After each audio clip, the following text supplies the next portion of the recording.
What's the advice you could give to a woman in business? When you meet a man, tell him this is business. Make it clear at the beginning. I'm not here to hook up with you. You know who Codie Sanchez is? And I was like, this girl's like cutthroat.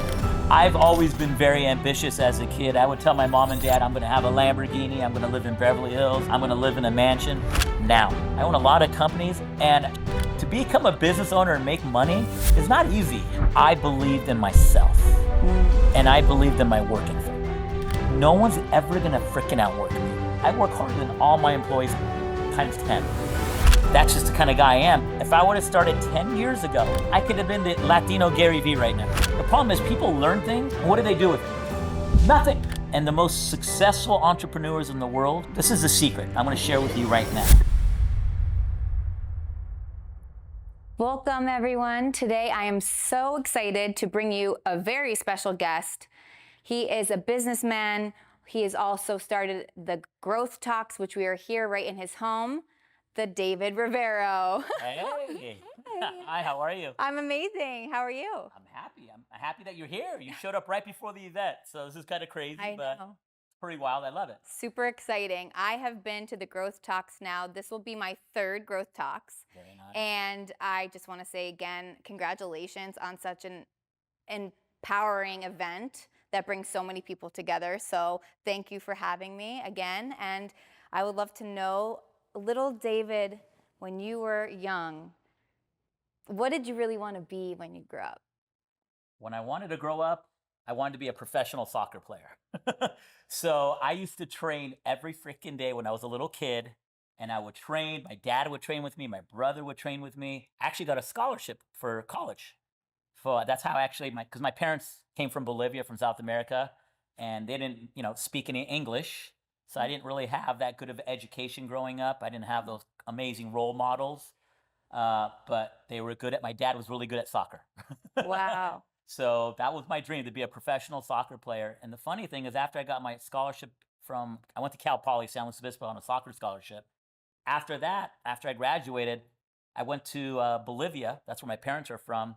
And I actually played soccer professionally there. Wow. And then I tore tendons in my left ankle, couldn't play anymore, and I came back. Wow. Okay, so you were actually born in Bolivia or born here? I was born here. My parents were born in South America and Bolivia. Oh, wow. Okay, so I have my master's degree in ESL. So I think that's really important to touch on that you were born here, but English was your second language. Well, actually, English was my first language. It was. But it was my second for my parents. For your parents. I'm just saying, when they came here, they didn't speak any English. Wow. So at home, I was speaking Spanish, English, going to school. So it was like Spanglish. Absolutely. And, but it was my parents. So, I wasn't raised with American parents where they could teach me about business and finance and marketing and sales.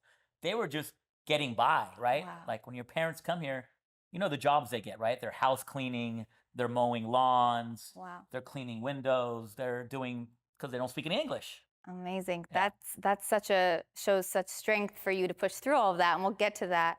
But I think that touching on soccer and your dream, what did you see in soccer players that was a role model for you when you were a little boy that you wanted to do that? What was appealing to you? Number one, I loved sports. I was a total, I loved throwing a ball. I liked kicking a ball. I loved running and jumping and I loved sports. I loved watching sports, playing sports. And I was a really bad student. So I was getting C's and D's growing up as a kid, but my outlet was like sports and athletics. And that was like my passion. Okay, so you found your own talents and strength in sports, and you have to be a soccer player, and especially to even get a scholarship college, you really had to have some daily practices, maybe some that you still have today. What are some of the daily practices that you, as a little boy, started to use that soccer goal kind of brought you to now that you still have today? It's funny that you say that. It's like the most successful people in the world are consistent, right? You do the same thing over and over. So when I was a kid, I would train before school. I would go to school, and then when I'd get back, I would train again. And then on the weekends, I would play on 2 or 3 teams and train more and play more. So all that practice and repetition is what I do now. It's how I play. Like I wake up in the morning, I start working. I eat for like 5 minutes, and then I get back to work. And then I'm working all day. I exercise because I like fitness. I work out every day. And then guess what? After I work out, I get back to work. And then maybe I'll do a little reading, and then I'll get back to work. So I'm just always about working out, fitness, work, and just being consistent every day.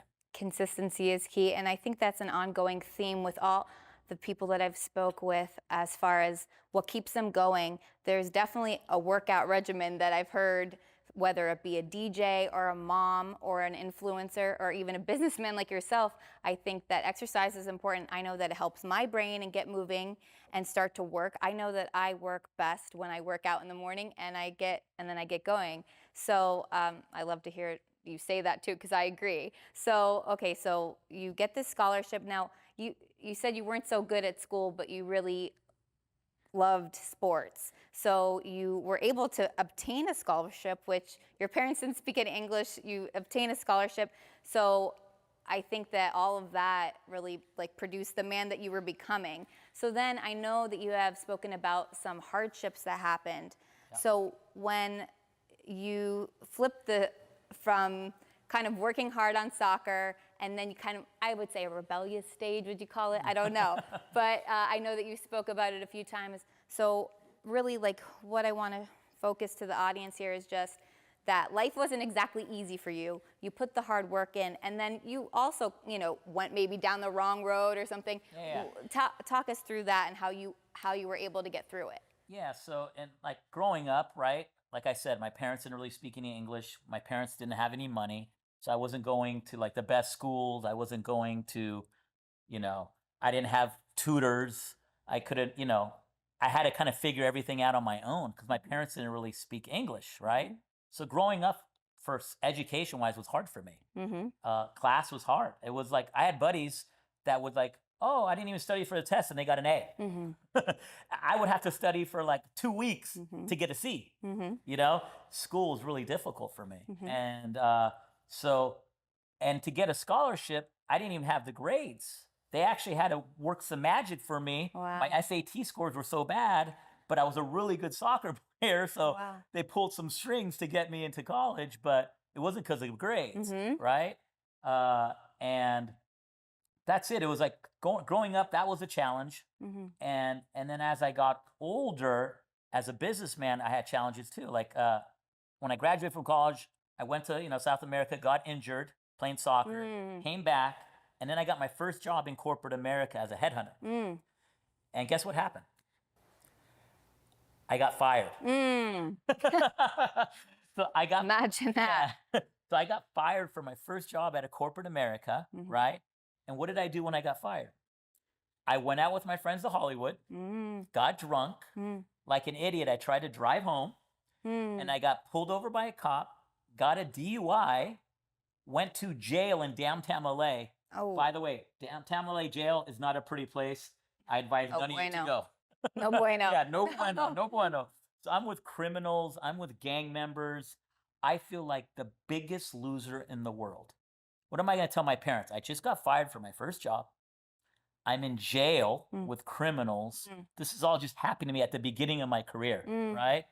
And when I was in jail, I realized there's no such thing as job security in corporate America, right? I got my bachelor's degree. I'm supposed to go up the corporate ladder and make all this money. That obviously didn't happen for me, right? So I go, hey, when I get out of jail, I'm going to start a business. And that's what I did. Wow. That's amazing. So you started a business, but you just got out of jail. So your mindset was you're going to start a business, but you kind of were at a low point. So how did you like pick up yourself and say, I'm going to start a business and keep going? Because some people in that time might just feel like, oh, and they go down the wrong road, right? So they hit a low point and then they get lower on the spiral. Yeah. How did you decide to go to jail and then go upward on the spiral? It's funny that you say that because, yeah, I started a business, but I was young and I didn't know what the hell I was doing. So I tried to start all these different businesses, but I didn't have much experience yet. I didn't really have any skills. So I started all these things and they were all failing. You know what happened is I actually ended up going Chapter 7 BK. I went bankrupt. So I went bankrupt. I couldn't afford to pay my credit card bills. I couldn't afford to pay any of my bills. I couldn't afford to pay my rent. Mm-hmm. So guess what I had to do? I had to call mom and dad and go, Mom, Dad, can I move back in? Mm-hmm. So how much of a loser do you think I was? Mm-hmm. Been in jail, Mm-hmm. been fired, went bankrupt, started a business, failed, and now I'm living with mom and dad. Mm-hmm. And at that time, my friends were buying their first home. They were Mm-hmm. buying their first new car, new watches, new clothes. I don't have any credit cards. I have no assets, no money, living at home with mom and dad. Mm-hmm. So it was like, that was another very low point of my life. Mm-hmm. But at that time, I was like, I need to make it work.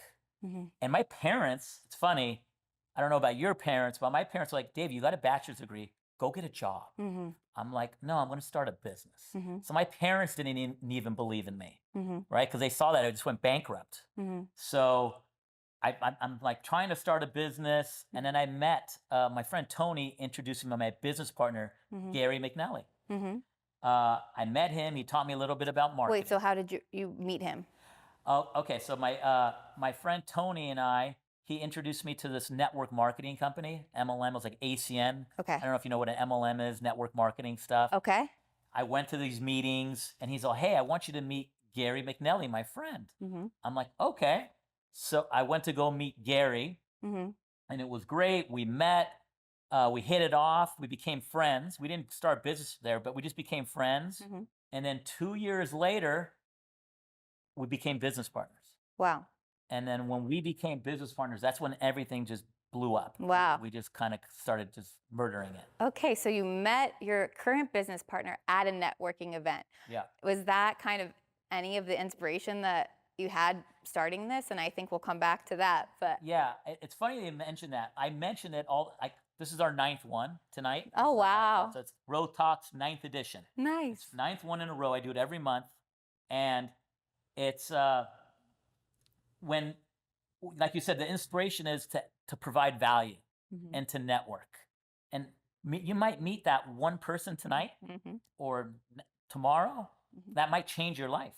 What if you meet that one person that's your business partner now and all of a sudden you do millions and millions of dollars in business? Could completely change your life. Absolutely. And I think that team is so important, to have a positive team that you believe in. So you met him and you just had this energy together in a dark time. You met somebody during a dark time. You put yourself out there and he's still your business partner today.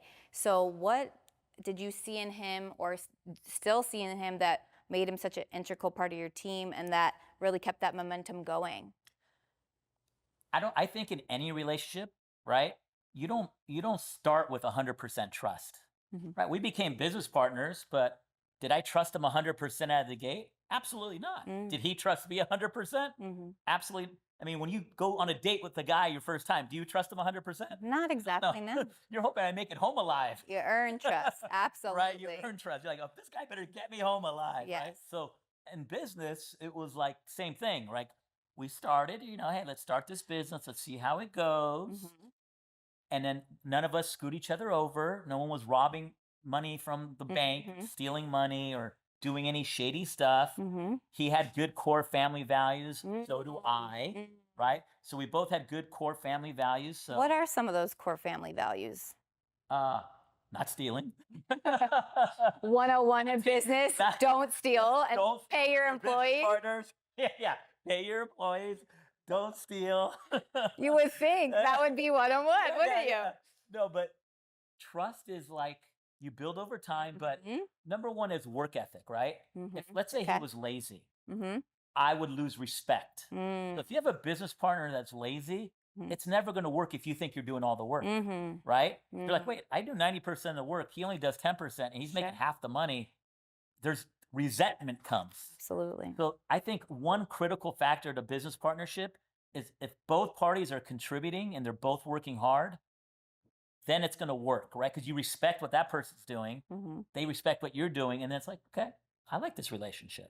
So I think work ethic and obviously, and you guys got to get along. When people say, hey, you can't have a business partner that you don't get along with. I mean, this is like he's like your best friend. He's like your brother. He's like, just so you know, I'm not gay, but he's like my husband. You know what I mean? Yeah. I love women, But he's like your husband, your best friend, your business, because you see him every day at the office. You're on the phone with him every day. You're Yeah. emailing each other. You're texting each other.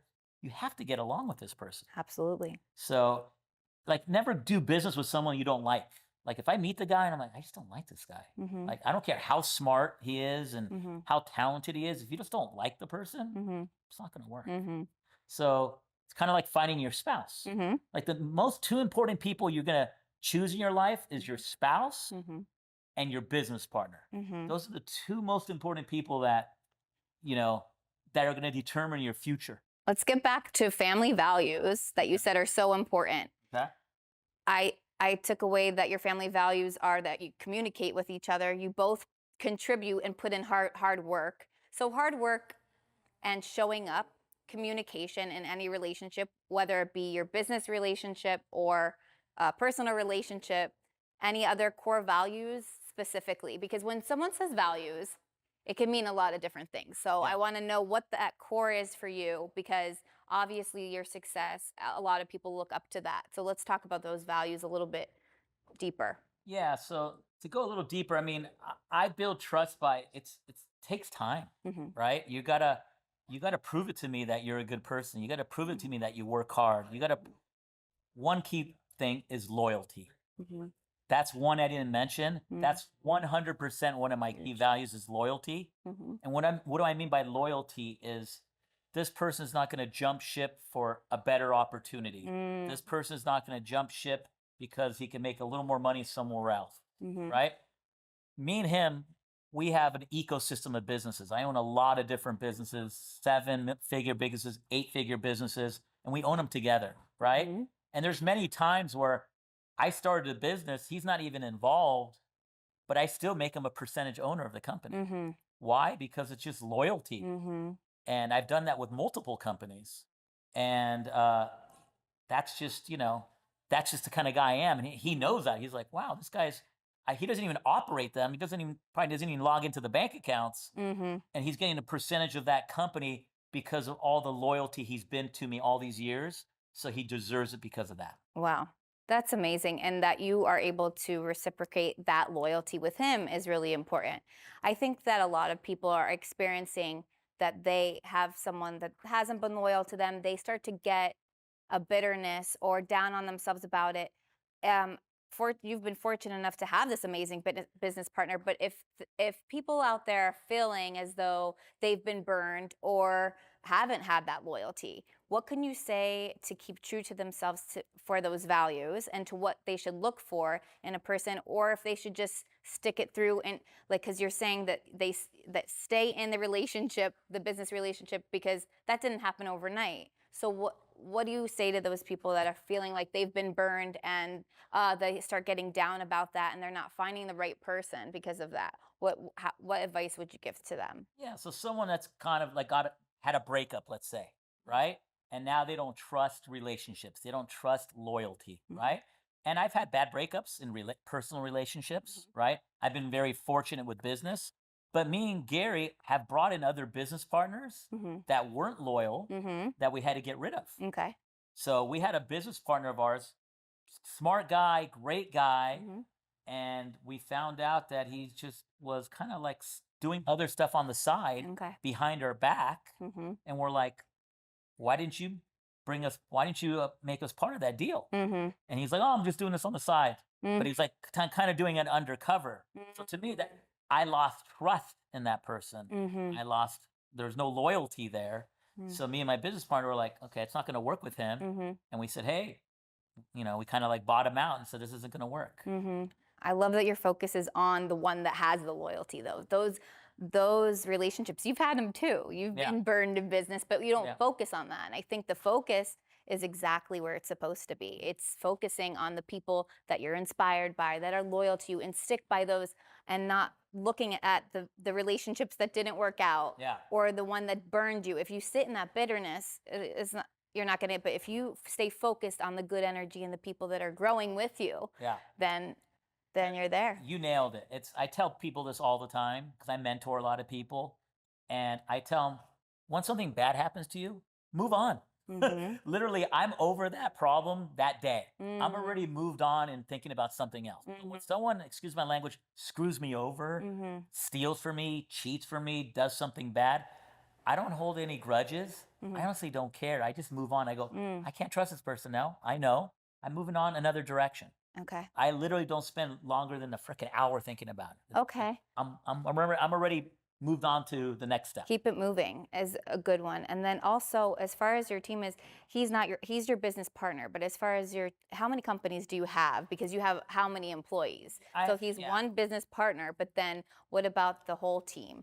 Yeah, I've had thousands of employees throughout these years. Right now, I'm probably close to 1,000 employees for all my companies combined.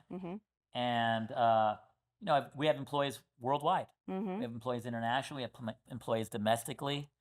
And what I've learned, you got to take care of people. And right now, I'm going through a tough time right now, which just actually happened to me today. Wow. There's all these new AI technologies that are coming out. Yes. Which is amazing, but also detrimental to people where you're not going to need their services anymore. I have a huge copywriting team for all these years, writing my blog articles, writing content. But now the AI articles that with all these are better than my copywriters. Right. Like much better. Right. There's not even a close comparison. Sure. And I could get 20 times the output for a tenth of the price.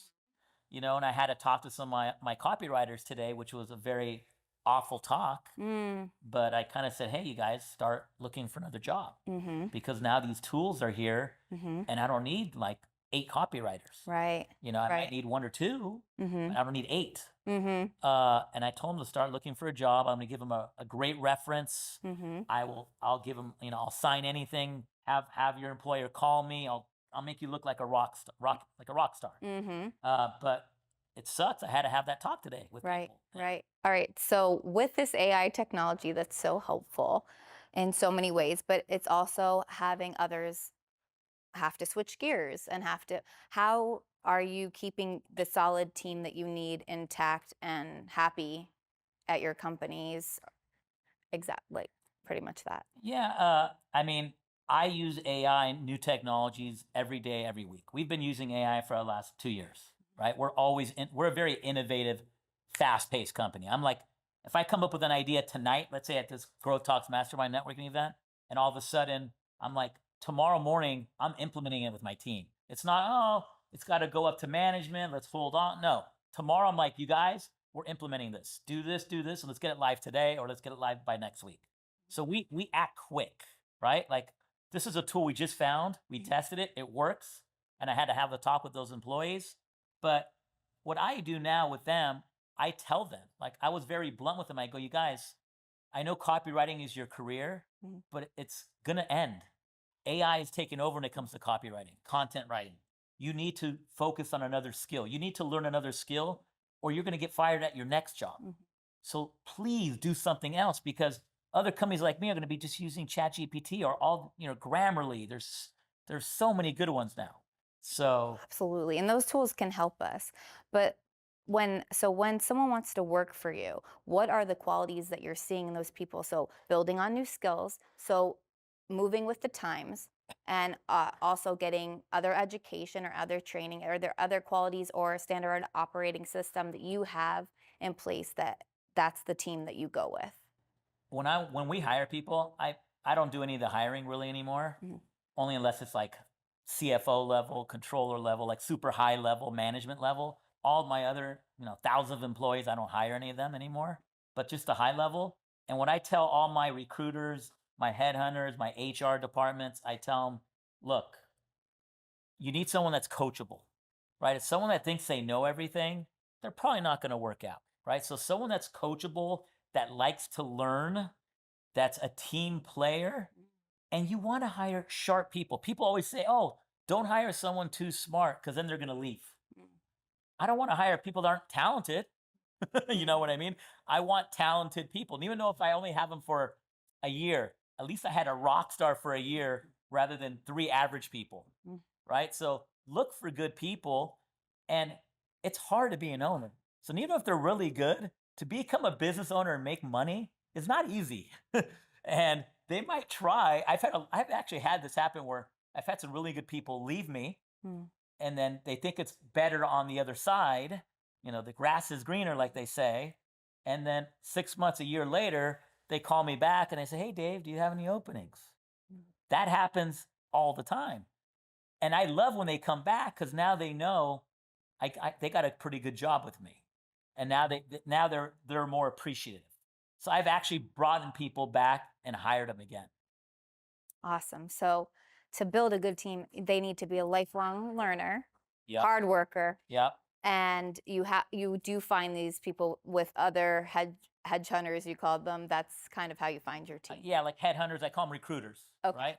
So I have recruiters that go, and just, LinkedIn now is a gold mine for hiring. Okay. I hire people worldwide on LinkedIn. Everyone's on LinkedIn worldwide. Okay. And it's just a hiring tool that's so easy.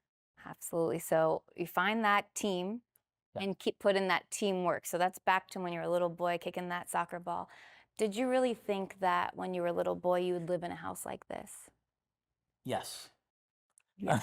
I'm being honest. Yes. Good. I'm being honest. Like I've always been very ambitious as a kid. I would tell my mom and dad, I'm going to have a Lamborghini. I'm going to live in Beverly Hills. I'm going to live in a mansion. I would tell my mom and dad, my brothers, my friends, I would tell them all the time. Did you live in a mansion at that time? No. Okay. So what spurred on your imagination to have that vision? Because there are little boys out there that are, kicking that soccer ball, but they don't see that house and they don't know, how do I get to that vision? So I just want to tune into that a little bit. Okay. And that's a great question. And what it is I believed in myself and I believed in my work ethic. I was like, no one's ever going to freaking outwork me. I'm not the smartest. I told you I was a very awful student in high school, elementary school, very bad student, right? But when it comes to work ethic, I work my ass off, right? I work my ass off now. I'm the owner. I own a lot of companies. I work harder than all my employees times 10. And that's just what I do. And that's how I knew I would be a millionaire one day. I knew I would own a house like this in Beverly Hills. I knew I'd have a Lamborghini because I was like, I'm just going to work my ass off. No one's going to ever outwork me. Yes, there'll be people that are smarter than me, but I'm going to catch up to them because I'm going to put in so much more time and so many more hours. And that's what I've done my whole life. That's amazing and incredible. I think that it speaks volumes that you just kept putting that hard work in, even when you weren't making the grade, even when you fell flat on your face, you just kept picking yourself up. And I think that it's really important for everyone to know if they are in that spot where they're down in the dumps and they're feeling like, I'm in jail and I can't get out of this, to just pick yourself back up and keep going. I know that you gave me some advice and my dad says the same thing. It's just that just do it. And some people are in there and they're in the slump and they don't know how to get out. And I guess I would say what you've taught me and what I've learned from strong businessmen in my life is that you got to just do it and you have to have that inner confidence. Are there any other daily practices besides working out and that keep you focused and able to get up every day and have that grit? Now you have the responsibility of keeping up with it. So I know that in itself, but are there any other, besides working out, be confident in yourself? Is there anything else specific or that you would like to say to, people that are not feeling so hopeful in those moments? In life, you're going to have ups and downs, right? I've been in jail. I've been bankrupt. I had to move in with my parents, right? These are low lives, right? Where my other friends were doing really well. But what's going to get you out of that? This is the secret I'm going to share with you right now. You need to learn a skill and you need to get good at it. What happens when you get good at something? You start getting confident, right? So let's say you're a videographer and you're doing that every single day. You're filming people every day, every week. You're going out. After like a couple months, you're going to go, I'm a badass videographer. I'm freaking good, right? And now you have confidence. You walk into a room, you walk into a conference, you're like, I'm going to crush it today. I've done 100 of these, right? So you need to learn a skill and do it over and over. And then guess what? You get confident.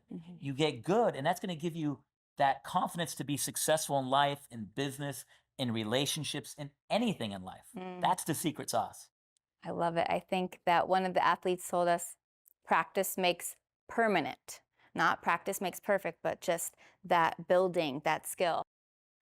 Number one, I don't care what business you're in, what service or product you sell, you should be spending 80% of your time on sales and marketing. Not operations, not customer service, not product development. Excuse my language, none of that means a goddamn thing if you don't have sales and you don't have customers coming in your door, right? I could have the cure to cancer.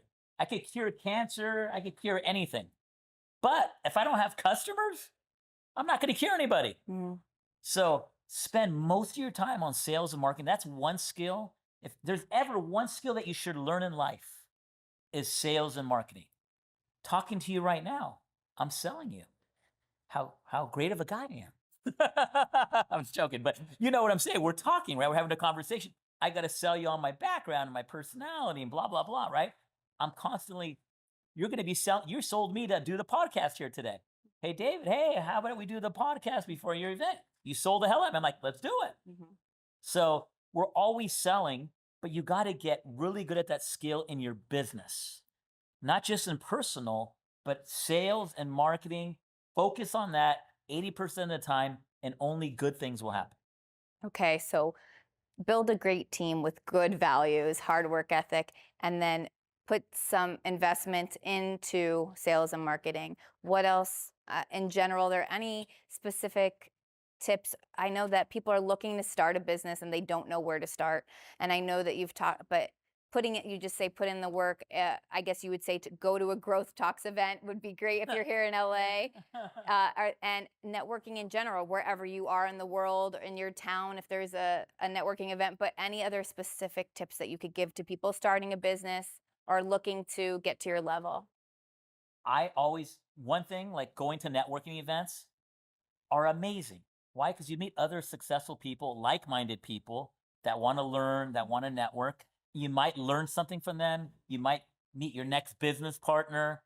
So going to networking events and going to education, always educate yourself. I'm an education freaking nut. I am on YouTube, TikTok. I'm reading articles. I'm learning stuff every freaking day. I don't stop learning. That's like part of my regimen every day. I need to learn something. And I tell people to share, like any of my employees, I go, if you find a cool tool or something and you learn something, share it with me, because I'm like a sponge. When I learn something, the problem is people learn things. They learn all these different things. And what do they do with it? Nothing. They learn all these things and they're like, I'm just going to kind of like, I learned something, and that hour, that day, I'm already applying it. I'm like, I just learned that. I'm emailing my team. I'm messaging my team. Hey, you guys, I want to do this with the ads. Let's change it here. I just saw this ad. Let's try it.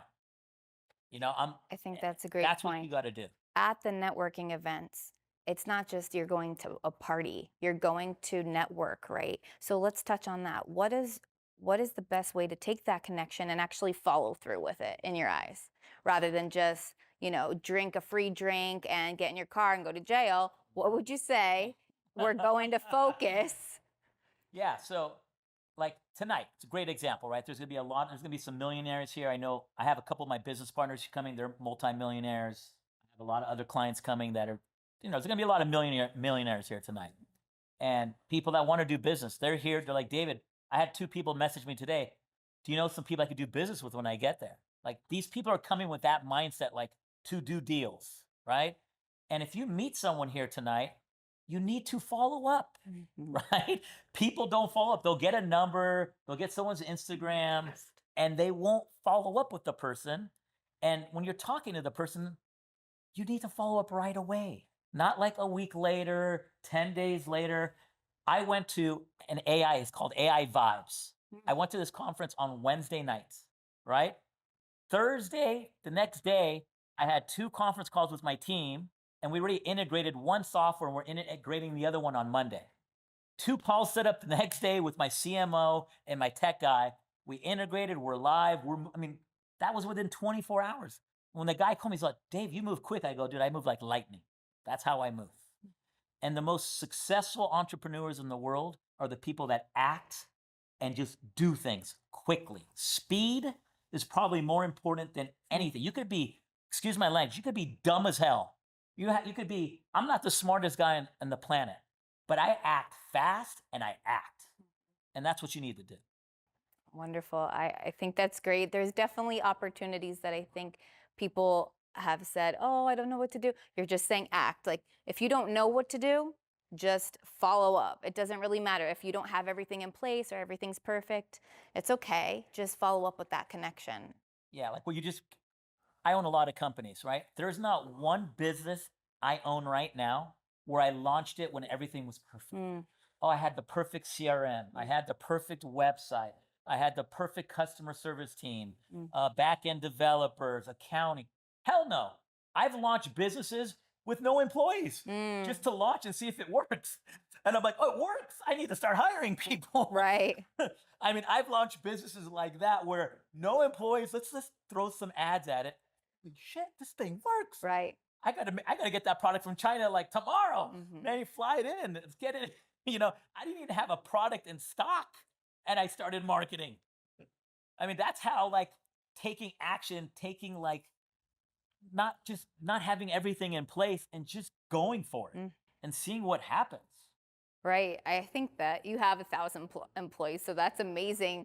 I think that for me, I know that the upkeep is always challenging. That I'm ready to do it, but I'm one person. So that's my question is just if you don't have the employees, but you want to grow and you're still trying to find your team, what is the best advice in that sector? So guess what? When I first started, when I was bankrupt, when I went to jail and I had no money, you know how many employees I had? 0.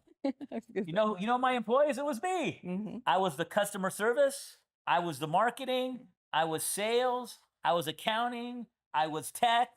I was the dishwasher. I was every freaking role, right? So when you first start, when you don't have any money, you're going to do every role. That's just how it is because you don't have any money to pay anybody, right? So when sales start coming in, like that's why I say focus 80% of your time on sales. That's a good problem. You're like, money's coming in. I could actually hire someone now to help me. I could go, okay, I have money. And you have friends, you have family, whatever, right? Do whatever you can do. Get your uncle, your cousin, whatever. Go, dude, help me out. You're going to make money soon. Just help me for a week. Whatever you got to do, right? Just if your mom or your dad, because you mentioned your dad, very smart businessman, if your dad said he's going to, if you don't give him $10,000 tomorrow or say $50,000 and he's going to die in 48 hours, I bet you'd come up with $50,000 somehow. If your dad was going to die in 2 days, if you didn't have $50,000 for a surgery, your dad was going to die. Would you call everyone in the goddamn world that you know to get that $50,000? Good point. And I think, you know what? I'm going to touch on that because that's the one disconnect I will say. For women, it's very different than businessmen. And I'm going to throw this to you, and this will be my last thing because the whole event is starting. But I would say that for women, I'm going to tell you a personal story. My mom was on her deathbed, and I had a man that promised he would get her a medicine that would save her life. And then I didn't want to be with him, and he literally pulled it off the table. This happens to women all the time. Yeah. In business, how do we still be professional when men are still, we've come a long way, but men still are holding the ball in a lot of different courts.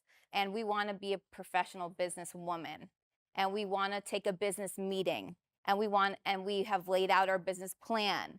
But as a woman, we're still looked out as a woman. And what do you think your best advice for women to be able to be taken seriously when they're doing everything professional?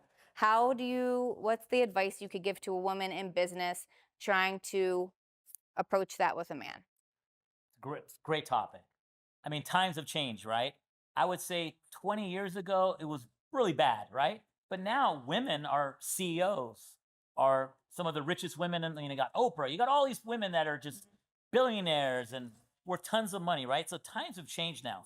Women have, it's pretty even now, right? Yes, I understand that women might get looked at differently. So what I would tell a woman is when you meet a man, tell him this is business, by the way, right?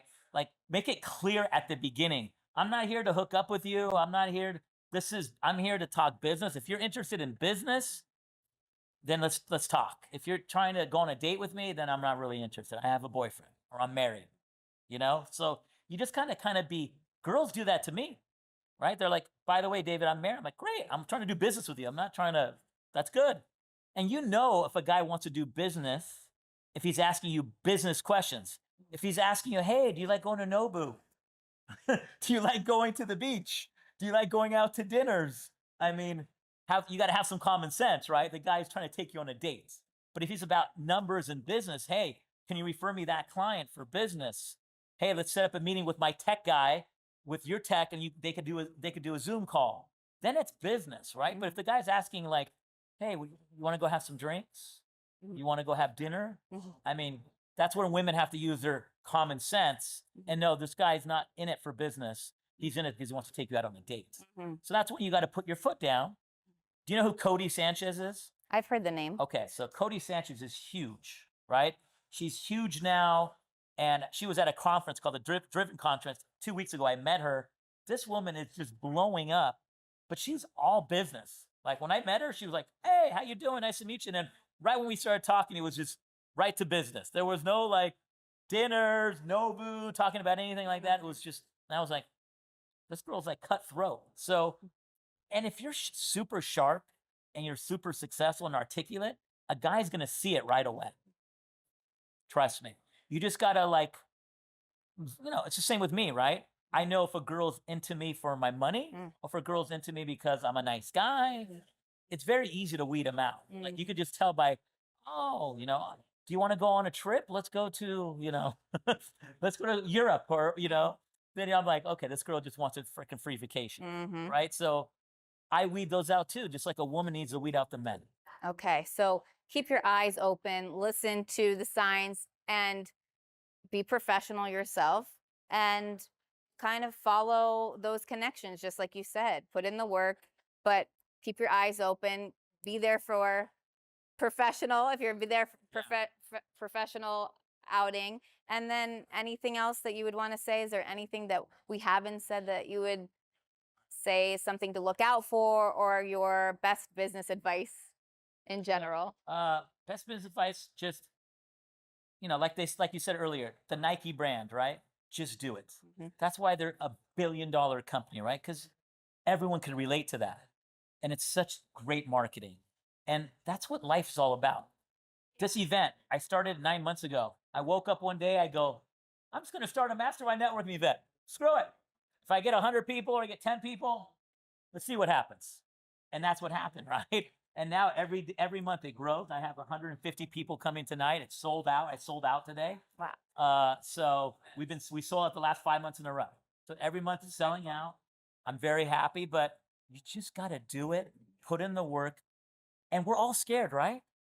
But no guts, no glory. If you never try, you're never going to succeed. So you got to at least make the effort. You fail by not trying. And one word of advice I'm going to give right now, my number one thing is you never want to live with regrets. I never want to be 80 years old, 90 years old, go, God, I wish I would have did this. I never want to say that word ever. So do you have any regrets? And this is my last question. This is a beautiful house, and I would say that living here is paradise, but I've been in the most beautiful places that weren't always my paradise. With your Growth Talks event and professionally, personally, what would be your paradise, living your paradise for you? I want to tell you one regret. You said, do you have any regrets? Yes. I have one regret. My one regret is I wish I would have started on social media at least 10 years ago. Okay. I just started posting on social media a year and a half ago. Okay. If I would have started 10 years ago, you know who Gary Vee is? I could have been the Latino Gary Vee right now. You still can. Exactly. I'm 10 years behind, right? But I'm catching up quick. So I'm working fast to get there, right?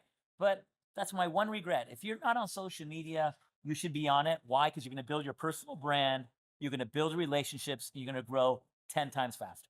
Okay, so your paradise to you is to be the Latino Gary Vee, and what would happen with this Growth Talks event or anything else? Is there what is like a culminating moment for you that you see that you would like to accomplish? For this event, I just wanted to keep on growing, and then I'm going to make it virtual so people around the world could zoom in. Wonderful. It's like I could do it here, I could do it at stadiums, I could do it at different locations, but if it's virtual, I could have people in 270 countries around the world log in virtually, be able to experience this from their home. So I'm excited about that. Business wise, my whole goal is I need to do $1 billion in sales. And I haven't done that yet. So you do know, have that that is- goal that is- financially. That's just a financial goal. I want to do $1 billion in sales. It's just one of those things that you have on your back of your head. And I love providing value. That's why I put on this event. I love teaching people. I love providing value to people. I love people networking and growing. And when I die one day, I want 100,000 people to go to my funeral because I changed 100,000 people's lives. Wow, that's a If lot. that happens, That's amazing. I'll be very happy. Wow, very inspirational. Thank you so much, especially taking the time when everyone's coming in. I know that I'm excited for tonight and more growth talks. And I mean, I don't want to think about your funeral, but we won't think about Yeah. that. But we'll enjoy this moment. And thank you so much for all of the advice. And I look forward to one day speaking on your panel as well. 100%. Thank you, Elise, for your time, for doing the podcast. you, Thank you so much. Thank you.